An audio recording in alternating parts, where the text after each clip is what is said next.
नमस्कार, स्वागत आहे तुमचं. तर आज आपण मुंबई स्पेशल पावभाजी बनवणार आहोत. त्यासाठी मी इथे गाजर, फ्लावर, बटाटा, वाटाणा, सिमला मिरची आणि इथे बीटरूट घेतलेलं आहे. स्वच्छ धुवून बारीक चिरून घेतल्या सर्व भाज्या. त्यानंतर कुकरमध्ये आपल्याला सर्व भाज्या घालायच्या आहेत.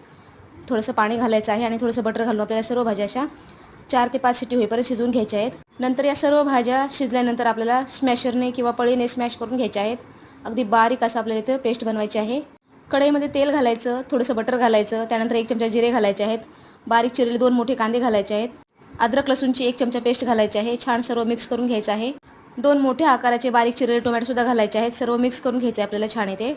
2 चमचे लाल तिखट, 1 चमचा गरम मसाला, अर्धा चमचा हळद आणि 2 चमचे आपल्याला त्या पावभाजी मसाला घालून परत एकदा आपल्याला छान मिक्स करून घ्यायचं आहे. मसाल्यांना तेल सुटलं की त्यामध्ये आपल्याला सर्व हे भाज्या मिक्स करून घ्यायच्या आहेत. चवीनुसार मीठ घालायचं आहे.